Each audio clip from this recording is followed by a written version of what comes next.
Honestly, this should have been the first developer live stream. Seems to be like a sort of hybrid system where they're combining like strikes with lost sectors into a world destination activity. There is a destination activity. They wanted it to be a surprise, but everyone's like, oh, surprises come range. Seeing loot being tied to specific destinations, like, oh my god, yes, there's reasons to go and do specific activities in order to get a certain type of loot. Like God, I can't believe it's taken this long. The best part about the system is that you have so much choice in what you want out of your activity.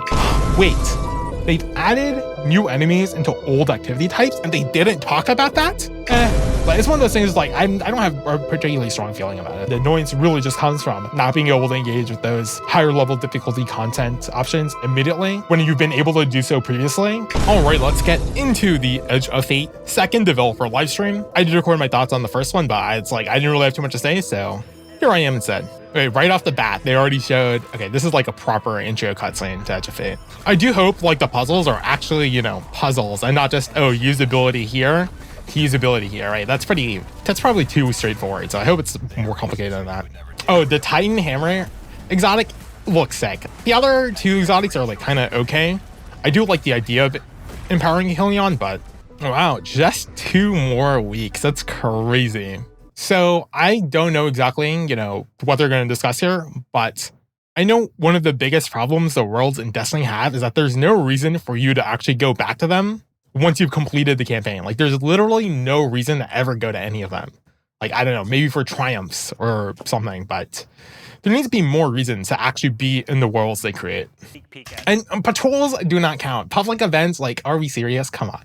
So I do wonder how they're going to handle doing the actual main campaign, because I hope the main campaign is still replayable, because, you know, that would definitely hinder my Hunterlock series and how that Callus is already fucking ruining it. But World Tier seems like a pretty interesting concept. I wouldn't be surprised if that ties into the overall progression. Like once you start increasing your world tier, that's when you can start getting higher tier of the weapons or armor or whatever. That seems to probably be how it's structured. Okay, so you can just straight up choose the world tier. Okay, I really want them to bring Fabled and Mythic difficulties to the rest of the campaigns. I know it's probably asking a little too much, but you know, depending on how the portal system goes, how all the difficulties get integrated, you know, maybe bring the campaigns to the portal system. It would be pretty sick to do a Mythic level campaign. For sure, I'm going to try Mythic at the very least, straight out. Even if I get absolutely destroyed, I think it'd be cool to just see how brutal Mythic is and how much you really need to increase that power level. Oh, nice emotes. Probably similar to how the Pale Heart works. There are post-game quests. Okay, cool. Oh, there was a Bane in the actual world? Nice. Thank you. There's not enough Banes. Like, please, there need to be more Banes, especially even at lower difficulties. Did not mean turn on captains, but yeah, this Warlock is using the new Helion exotic. It looks cool. How good is it going to be? Question mark though. Masters Pack? Wait, what was that Bane? Matter Spark. Ah, okay. So there's specific shields that require you to use one of the specific abilities in order to. Okay, that makes sense. That makes sense. It's not just a pure immunity. It's like, okay, it's requiring you to use one of the new Kepler abilities. Hopefully, the Kepler abilities show up in like the dungeon. Oh, there's not gonna be a dungeon for this. So the raid. Hopefully, those mechanics show up. Hopefully, they also show up later in the future. Like maybe not the exact implementation of how it works on Kepler, but like a similar-ish, you know, adaptation, just so it's like not complete. Like it's cool to have these unique to Kepler. Actually, you know what? The more I'm thinking about it, I'm like, you know, it's actually okay if Kepler just has specific abilities, because that might make it that, you know, you might want to visit Kepler more often. But as long as there's stuff to do, which is what we're discussing. Because the problem is a lot of Destiny is just like activity based. So it's like we're doing like activities that aren't necessarily in Kepler. Like, oh, if we go to a strike on the moon, it's like, are we going to be able to use these Kepler abilities? Probably not. And that seems kind of bad because it's like, okay, well, the rest of the game isn't Kepler. But maybe if as long as there's a reason for you to use these abilities on Kepler to make you stay on Kepler in order to then complete activities on other places, that might just be good enough. All right, so there are regions, so I wonder if that's going to be like the overthrow destinations. Like, they're in a fire team. I hope that this is also something that you can join in through matchmaking, just because that just makes it way more convenient than, you know, just being stuck solo or having to go to LFG or Fire Team Finder or whatever. Okay, interesting. So the destinations that seem to be post game are basically like lost sectors that are able to be match made or complete with your fire team. They did say that's a bit more complicated than lost sector. So they've just evolved on the lost sector formula into technically not lost sectors that's also working for the post game.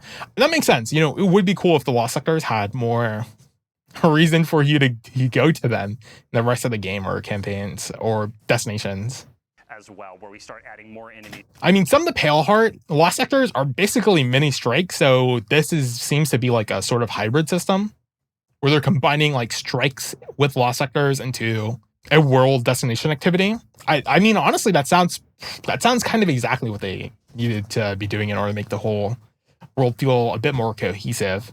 Okay, so that seems like a bit of the minimization of just pure RNG, where you can actually spend ciphers and the material you collect from completing these evolved patrols into getting more loot. Okay, sounds pretty standard. Oh yeah, this is like an actual involved mechanic, kind of like liminality, kind of like that small side section where you have to go to before you battle the Tormentor in the Harm Karo's lair. Regardless of everything I've said so far, I do like this evolution of turning the world patrol into like a strike. Also, I think they said they're playing Fable difficulty, and these enemies definitely seem like they're actually doing like some damage. It doesn't seem like it's complete freeload. Yeah, that seems cool. It's just like, is that the only thing you're able to do, or is there like another option you can choose to defeat the encounter? Because if it's just this one option, it's like, okay, well, it's a mechanic, which is perfectly fine. It's just like, it's not exactly as open or as free-flowing as, it's sounding like. But I don't know the exact details of how this works, so. Okay, attunement. Okay, so bring the attunement system. Okay, cool. Yeah, that makes sense. Gravity. That's a weird bane. I assume like it's gonna pull everything into it. I hope that's not a Kepler only bane. Because like if we look down here, it says your foe's protections wanes, rendering them vulnerable. It's like that doesn't seem like it's optional. It's like, oh, in order to remove the immunity, you have to engage with the mechanic. So maybe if there's like a different mechanic, then that'd be okay. But so far, it just seems like, oh, you just have to engage with the mechanic, which doesn't like it. The way it's being talked about makes it seem like there's more options when it just seems like, oh, you just engage with the mechanic. Nerdy and Didio, the assimilating minds. Interesting. We've combined two Vex entities into one. I wonder if that's like a new model. I can't really tell. It doesn't seem like it. Okay. I mean, they mentioned post-game, which is actually like so important. They actually mentioned a post-game, which is like, okay, good. There's actually something to do after you defeat the campaign that isn't just, oh, the raid. And then after the raid, what is it? Whatever. Who cares? Side quests. I assume there might be like the adventure stuff, the adventure quest or whatever. Okay, interesting. So it does. Okay, like everything so far sounds good. It's like, oh, you beat the campaign. There's still more of the world for you to discover and unlock. And as you do that, you unlock more quests, more whatever. So far, it sounds good. Like, it sounds good. It sounds good. Okay, interesting. So higher level content, all of the side quests are available. Interesting. Okay, they're talking about the raid. Play legendary, obviously. That should bring you up to power level. Yeah. Okay, power ready, but not gear ready. Okay, that makes sense. Same exactly how it was for Salvations. Edge. I mean, it's a bunch of words combined together that have absolutely no meaning outside the context. Weekly missions. Interesting. Oh, I just noticed you do have limited revives. Like, there's a revive token, dislocation, everything. That's actually pretty epic. A story mission playlist with rotation? Huh. I mean, okay, it does sound like at least you can replay the story missions, which is good. Oh, interesting. Okay, so the specific difficulties do affect the campaigns in their own missions in their own way. That's okay. I'm glad that there's higher level campaign missions. Thank you. Do encounters as well? Okay, sick. Nice. Makes sense. having a reason to actually replay the campaign missions is so good, because like what I'm doing is like, oh, I'm just challenging myself, but there's not actually a good reason. It's like the loots, you don't get unique Lightfall loot for playing through the Lightfall campaign, which is pretty lame. You do I guess you do kind of get some of the unique jobs from, but that's from the vendor, and that doesn't really count. It's like one time. It's like come on. It's like clearly the system is just like not there, and here we've actually implemented a reason to do so. Oh wait, you unlock Matter Spark anywhere? I probably paused too soon. Okay, it makes sense. In the campaign, regular campaign, you have to actually find Matter Spark. But now, after the campaign, you have Matter Spark anywhere, so you don't actually have to find it. You can just use it. I wonder, like, anywhere, like, I paused too soon, and he's probably gonna clarify this in, like, a moment. But let's hear this. Yeah, he said for the destination, so I'm gonna assume it's not actually anywhere. It's like Kepler anywhere. Okay, so interesting. They allowed you to use it anywhere because they didn't want you to sequence break. That makes sense. Honestly, like, see, it's those tiny minutiae of like thinking about, oh, how are the players gonna interact with this mechanic during the campaign, and then how are they gonna interact with it after the campaign? That's like, yeah, it's real. Honestly, that's such a smart decision. Like, it is new content. Expands on the story of the raid. It's kind of wild. I mean, I never played Rise of Iron, so it's like I don't really have a good idea of what content or how large of an expansion that was or whatever, so I don't really have anything to say about that part. There is a destination activity. They wanted it to be a surprise, but everyone's like, oh, surprises cringe. It's like, I understand that they want to do that, but it's like, you just have to showcase everything, because honestly, even if they didn't, it's like, I know people are just going to complain regardless. It's like, sure, not going to name it. Oh, interesting. It's because it's kind of story related. Okay. I'm not really sure what he means by time limited, like, oh, it's only going to be at this specific time on this day or something. Like that's a bit unclear to me. Like, is it going to be one day a week? Is it going to be a certain time on a certain day? I don't exactly, like, sure, we'll probably figure it out when, once we see the expansion, but that part is a little bit too vague for my liking. Hand cannons to request. I mean, I'm probably not going to use either of these weapons all that much, but sure. I mean, a scout rifle. I haven't seen either of the two on the right. Nutty. TT or DD? It is TT. Okay. I mean, that's a nutty name. Nice. I'm excited for this. More modifiers, more beans. Yes, please. Your boy, Alan, principal game designer. Oh, wait, so he's the one he's part of the team that's actually responsible for implementation of the mechanics. Got it. Oh, no, dude, imagine if they made score actually matter. Like, oh my God, not the score I got on a Nightfall strike. Has anyone actually ever cared about score? Like, maybe in Destiny 1? Is that how score works currently? Or is that how they want score to work? He mentioned gear tiers or whatever, so it's like, it seems like they're updating how score works and how that is translatable into rewards. Which seems, I mean, the score or whatever is like, okay, honestly that makes sense, because we have a score, but it's like, what is the purpose of the score other than like, oh, I got the highest score so I can flex to the 0 people that care. I don't think I've ever heard anyone ever discuss score in like Destiny 2 ever. So, and I still don't know if it's gonna it doesn't sound like people are going to care about score other than the rewards it's going to provide, which is a good reason to actually care about score. So, the portal introduction. I like the portal. I know there's like some discussion about, oh, the destination is like, I think Kepler should still be on the destination menu and you should still be able to do stuff through the destination. It's just that like the worst part is like when you click on a destination and you have to scroll halfway across the map to click on like an activity that you don't even remember where it is. Like, they could do a little bit of optimization to the destination menu to make it a bit smoother, but I do understand exactly why they're creating the portal, and honestly I'm probably going to be more of a portal head than the destination menu. Well, the tower button still exists on the destination. See, I don't know, like, they can, like, how hard is it for them to just add this Kepler, the Orc Cloud destination menu just to the actual destination director page? Like, surely that's not the most craziest thing possible. Like, okay, so just taking a look at that menu, I assume that these are all just going to be in the same position of all time. Like, they're just going to scroll through, or we can scroll to the one specifically if you want to get to that one. The quick play, like I'm really interested in the market research that's like, oh, people literally just want to go log on, click the portal, and just quick play into like the first activity they see. Like, I'm sure that's like some group of people, I guess, like, you know, I mean, to be honest, it's not too far off from just like, oh, going to your destinations, clicking on Nightfall and just doing that. So it's not too different. It is a bit more streamlined, but I'm more interested in like them showcasing here on the actual information box. They're talking about bonus drops, completion rewards, a bonus focus, achieve grade B or higher to earn this reward. That stuff is so cool. Like that stuff is like, oh, nice.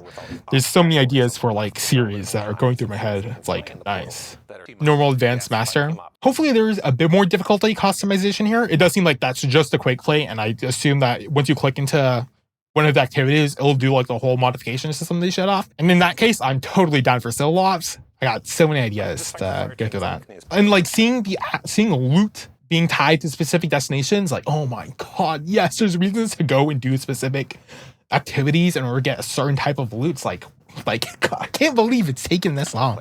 30 to 35 for an onslaught, I guess if it's like normal, but there's no way you're doing an onslaught in 35 minutes.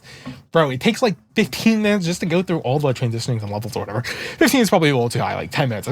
It's like straight up like a 45-minute activity. The coil, like, okay, yeah, onslaught I swear, onslaught is longer than the coil. The coil is like 30 minutes, and onslaught is like 45 minutes, but they brought back the coil. Let's go. I really enjoy the coil. See, this modifier page, this is what I'm talking about. Okay, so the score is now tied to your metal grade. Okay. Rage. Oh, dude, oh my god, hold on. Okay. I have to read through all of this.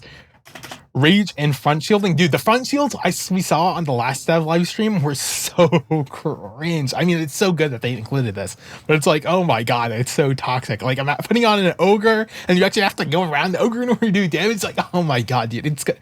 Oh, nice. Let's go. Rage effective compounds deal increased damage and have their increased damage resistance as their health levels decline. Okay, sick.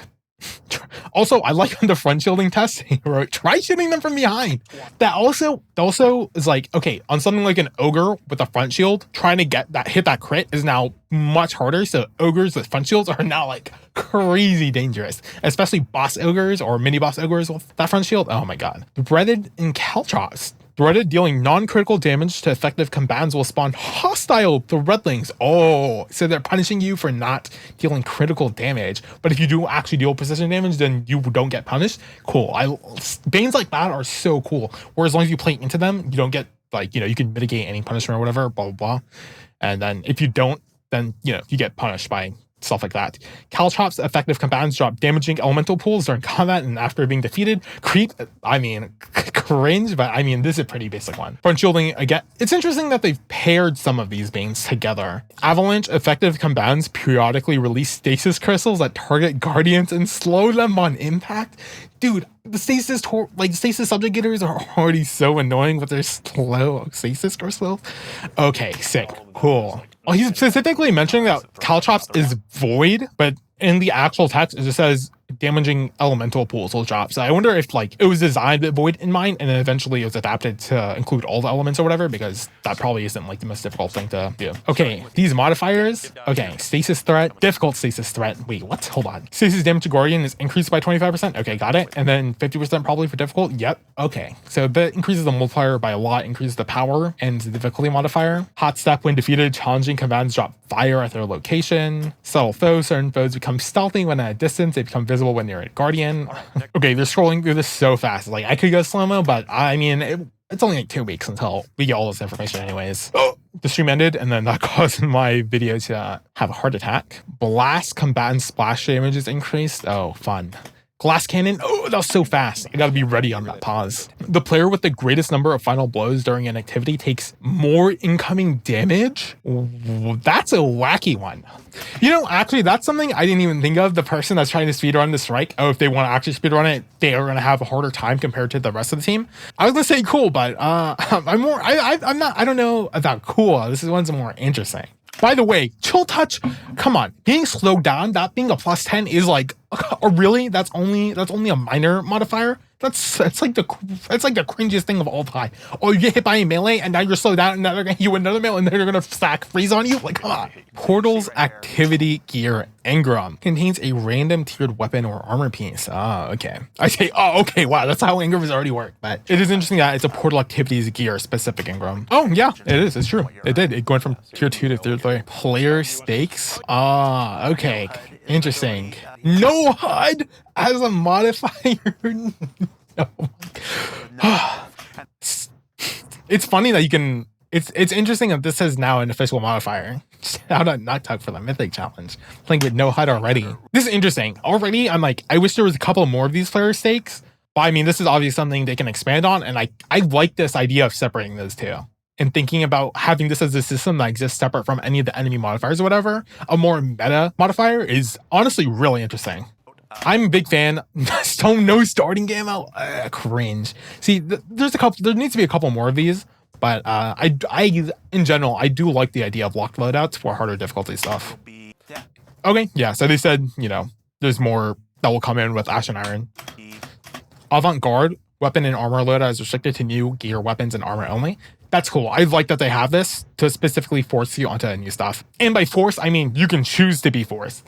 The best part about the system is that you have so much choice in what you want out of your activity. If you want to make it harder, you can. If you want to do something wacky, you can. The choice, putting the choice into the player's hand is really good. Or as long as they also include like just curated options like, oh, I just want a regular whatever, click this. The curated option, you can go, and if you want to customize it from there on out, then that's a good idea. Boon and event modifiers. All right, so we've moved a couple of surges, we have a couple of modifiers. Yeah, interesting. So in combination with the previous chill touch, when an enemy does come in as slow, they will get hit by lightning, although this does reduce some of the challenge multiplier difficulty, and in turn, your gear you do get a lower tier gear, but if you want to, but these obviously is like, oh, if you want to have a bit more fun, then that's what this is here for. Healing finishers sounds so broken. Like healing finishers is combined with like an overshield. This sounds crazy. It just sounds broken, not gonna lie. It's interesting that this is a multiplier down, but I assume it's just because, oh, if you hit a multiplier, you do more damage. See, that's one of the ones where it's like, that's less of a boon and more of a modifier, and I don't know if that should actually decrease your challenge multiplier, because that seems, I guess I understand, it's like, oh, if you're actually dealing crits and you're doing more damage. If you're not dealing crits, then you're doing less damage, so you have to actually aim more and play a bit better, which doesn't seem as much of a boon. Like, it's definitely a modifier, and it's a cool modifier. I don't know about that one in particular decreasing the challenge multiplier. That one seems like pretty neutral. But maybe, like, depending on the percentage scaling, you can just go out of control. So it's like, oh, if you actually hit your precision shots, it's like double damage or triple damage or whatever. It's like, okay, then you're doing critical damage on top of extra damage. Then it's like, okay, well, I understand how it's going to be easier, especially when it comes to boss or wherever, where you're just hitting the crit anyways. So I guess I understand why it's like a slight challenge multiplier decrease. Although I'm still like, obviously it'll depend on how that one works out. Huh, interesting. There's a double bonus focus modifier. And basically just a boon / modifier that exists outside of your control. That makes sense. Bows only, let's go. Which is good, because that means there's really good for someone like me who's like, oh, I want to do some challenge runs, create content around that, and I can, start to think of more ideas on how to expand a challenge series and like Destiny. That is actually something that is probably pretty annoying to test, all of the different combinations and making sure that you don't encounter a situation where everything completely breaks, because I'm sure that there's no way that they didn't encounter tons of those situations. All white, the ultimatum, every single difficulty modifier on. I don't even know if that'd be like you'd have to do a lot of cheesing for that to just the way how power works. Threads, that's already one of the new ones where you hit it and it spawns the threadlings. Oh boy. Oh, look at that jumping to avoid the threadlings in order to make them explode on like the terrain. Look at that threadling behavior. Okay, cool. Huh, wait. I was so focused on looking at the gameplay that I didn't hear what they were talking about. Ash and Iron, brand new activity type. I mean, wow, there's a new activity with every major update or whatever. Like, sure, that's pretty predictable. So I wonder if this is like a seasonal activity type of deal, or if it's like a core activity. Oh, classics in the Destiny vault. Also, wait, hold on. UI, look at this. Combat fatigue all the way on the right screen. Is that a debuff on the right screen? Or buffs in debuffs going to be split? Buffs on left side, debuffs on right side, please? Can we also have more than 4 buffs show at the same time? Like, it's so, like, all the buffs are just rotating through. It's like, you can't even see half the buffs. An ISO Minotaur? Wait, that's not, yeah, that's just straight up like, the model seems the same, but it seems like it's a new type of Minotaur. I don't remember that being here on this fight. Or I don't remember it being named an ISO Minotaur. I don't even remember a Minotaur being here, but I could just be forgetting. It's been a while. Primary ammo DPS, hello? Come on. We have a rocket. Just shoot a rocket at it. I like how we shoot the rocket after leaving Sunny Flame. So good. Okay, so while everyone's off, they're talking about Pinnacle Ops. Exotic missions make sense. With all the modifiers, that seems pretty epic. Dude, Avalon with all the modifiers on like Ultimatum. Oh yeah, that sounds so fun. And by fun, I mean it sounds like I'm gonna rope myself on it. I like the power squishing, mainly because all the numbers are just smaller and they're way easier to comprehend, especially at a glance. Because when you're reading like 3,644 and like when we're doing 1 damage, and it's like, how am I supposed to calculate that when I'm doing like a crit that's like double that or whatever, and you're seeing 300 damage numbers pop up at the same time? It's just hard to calculate all that stuff just by like seeing it. So just having these numbers compressed just helps with like it taking up less brain space and you actually being able to understand more like how much damage you're actually outputting. Because if a shot is doing like 28 damage, it's like, okay, I understand it's doing 28 damage compared to a shot doing like 300 or 3,000 whatever damage. It's hard to gauge the sense of scale because like, okay, I just like the power squishing.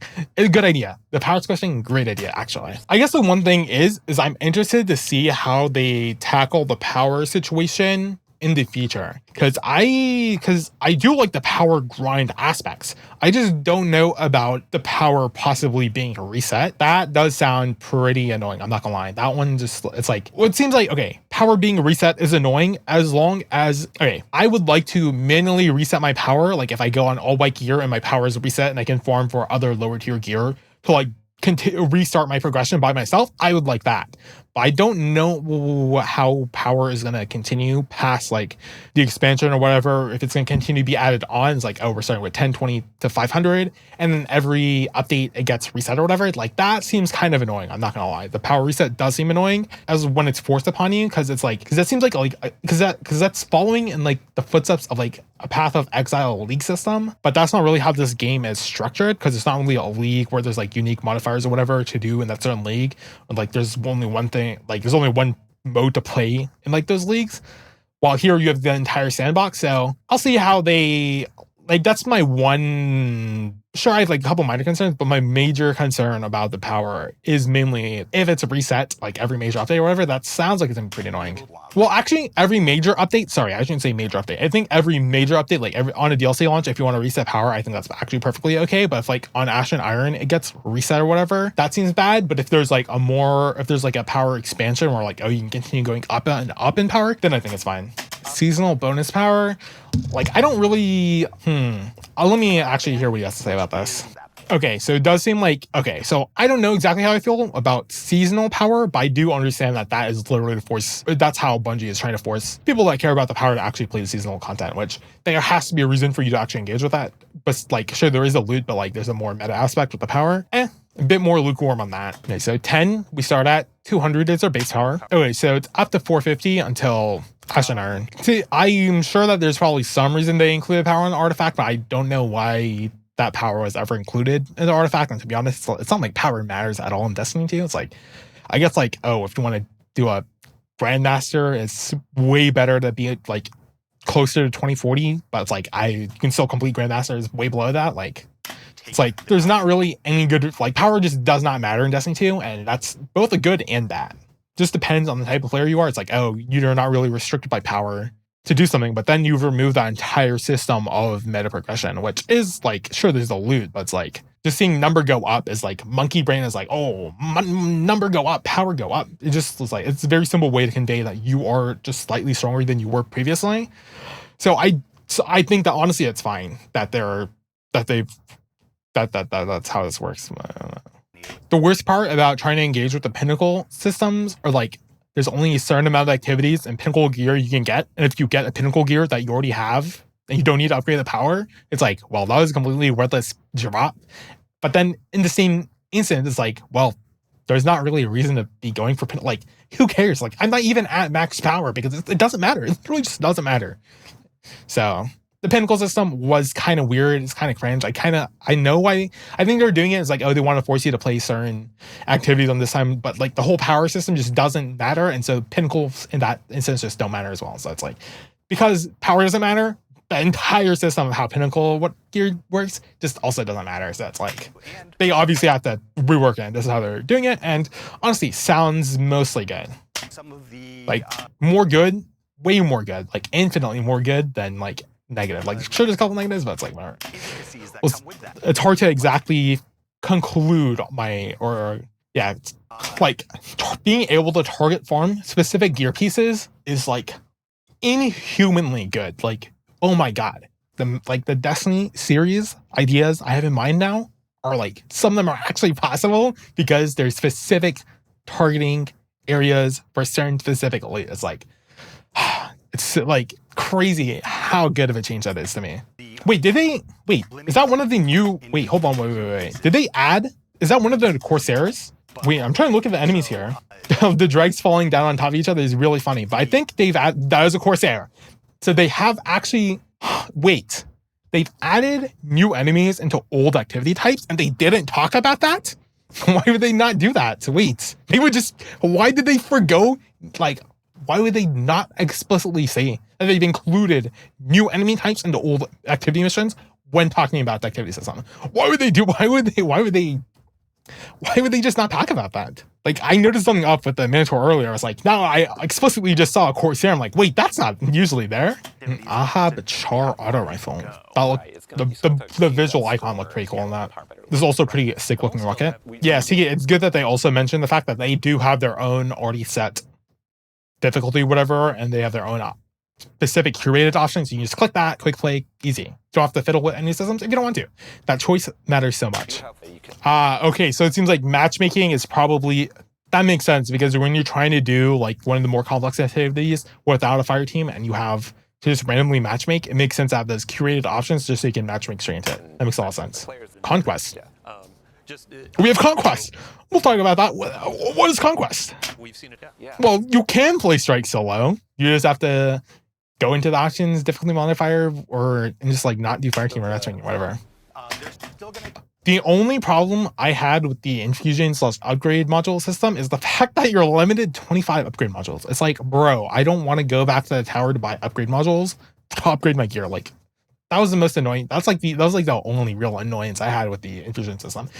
Besides that, it's like, I guess, like the problem really just stems from power not mattering. So it's like, okay, so specifically the upgrade modules don't matter at the highest tier. So it seems like there is the new currency plus the upgrade modules matter for progression up until whatever the higher point is.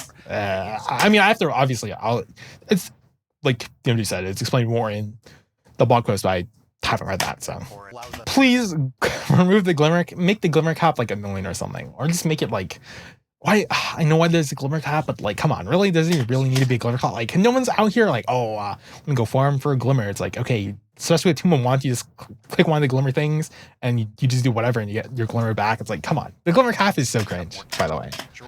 Okay, so seasonal power reset. So it seems like 200 is the baseline power, and then everything above 200 constitutes as seasonal power. I'm okay with the reset being at Renegades. I think power being a reset at the expansion is fine. Like, there's some annoyances with it, but it's like, in the grand scheme of things, like, okay, it's an entire expansion. It's like, sure. Like, the worst part to me, the annoyance comes from, oh, your power is reset. Now you have to regrind power in order to engage the higher level activities. But the reason they have that is because of, if you want to engage with higher level activities, you need to engage a little bit more with the lower level activity instead of just straight jumping the higher level stuff immediately. So I understand why this system exists. Even if there's I'm not like, I don't know, like, I still don't know how good I feel about power being reset like that, because it's but it's one of those things like I don't have a particularly strong feeling about it. It's like, okay, if my power is reset, that's fine. The annoyance really just comes from not being able to engage with those higher level difficulty content options immediately. when you've been able to do so previously, that's where the annoyance comes from. Oh, you can, so it's, okay, so the engram dropping on the ground, that's part of the seasonal stuff. They actually have a new engram drop. Interesting. Boom. An Auradon. That's a new bond. Ascendant Shard. Bundle weapons going to the Postmaster. Nice.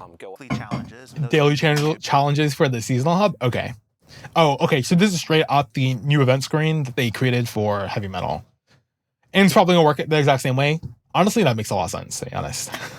Humanity's champions, Guardian and Mortal alike, really reminds me of like how the phrasing is in Destiny Rising, because obviously there you have the whole cultivation, immortality, Xianxia, Wuxia, whatever stuff, which is more explicit in Destiny Rising and that specific connotation or whatever. So it's just interesting to read the Guardian and Mortal alike distinction here in actual Destiny.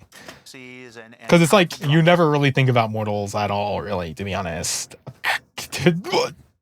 This requisition is good for this week only. Wow, we're really hard focusing into that specific week. Playing it in a specific week or whatever. The Conquest page. Okay, so this is part of the season. And I assume these are the specific, you know, they've tailored specific modifiers onto these activities.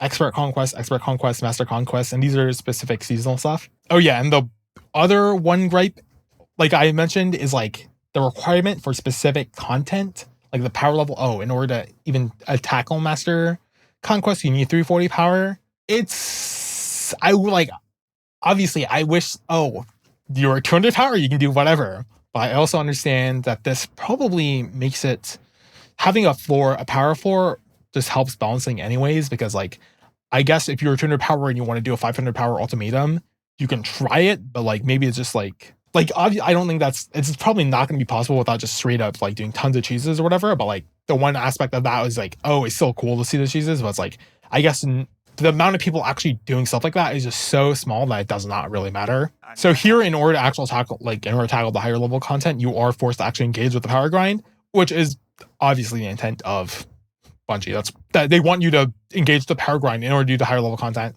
because that keeps you playing Destiny for longer. And that's not necessarily a bad thing. Like, they have to do something about it. And I guess the power level increases is just a good, you know, a very good base generic way to see how powerful your character is in comparison to other people.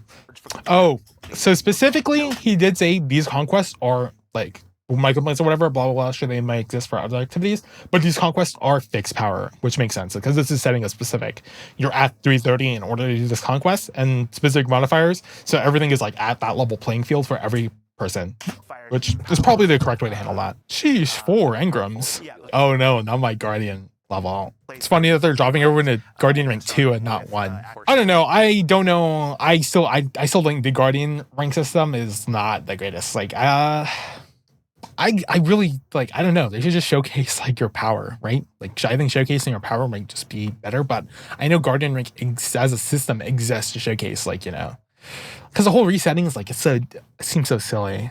Yeah, like, I just don't understand the purpose of Guardian ranks outside of like the number next to your name while doing activities, but also it's like nobody cares. Like, I've never looked at the number and ever cared. Actually, you know what? That's not true. I think I cared when I first started playing, because I was like, oh, a higher number meant that, you know, people were probably more effective. But then you quickly learn to realize that most players just do not care, and then so it just doesn't matter. That's the problem. Like, maybe the only way they can make this really matter is if they like tie specific loot drops or whatever, or maybe give some sort of reward for reaching Guardian rank 11. But like, other than that, it's like, wow, it's still pretty pointless. Not gonna lie. By the way, 3 strand grapple charges on this warlock. Okay, well, it sounds like there's multiple ways to achieve that Guardian rank, which I don't know about that, because isn't the whole point of Guardian ranks to showcase? I guess if they're all just like similar level of difficulty to obtain or whatever, then it's fine. And you know what? It's fine. It's on, like I said, it doesn't really matter. And if there's multiple ways that are around the same-ish difficulty to instead get that rank, that's probably fine, to be honest. Adding more cosmetic chases would honestly be a good idea, like for like the actual endgame. Or maybe not even endgame, like an alternative path to endgame that isn't just doing the hardest content ever. Is like, oh, if you don't want to just chase like the craziest loot ever, is like a cosmetic chase. That'd probably get people to play, like all the holofoils and whatnot that they're doing. Okay, overall, honestly, this should have been the first developer live stream. Yeah, and that's pretty much it. Honestly, I'm pretty excited for all the changes. Actually having armor 3.0 and having an armor grind is really important to me. All the portal stuff looks pretty good. The modifier seems pretty good. Like all these system updates are like really good and important to someone like me. Like that's what I care way more about. And they even showcase some of the Kepler stuff. There's a destination activity. There's a lot of good ideas. Honestly, I'm like, I was already sold, but I'm still sold. It sounds like nothing in here was like kind of was crazy or what I didn't expect. I feel like people just were not expecting anything, but also expecting so much at the same time. It's like, I don't know how you're able to balance these two thoughts at the same time, but I don't know. There's not like anything that was too crazy, but they did address pretty much everything I would care for them to address. But yeah, I'm really excited for that Armor 3.0 chase and all the crazy series ideas I can think of. Let me know what you thought about any of these changes. I'm just like, obviously I'm not positive on every single one of them, but let me know what you thought and comment it down below. Cheers.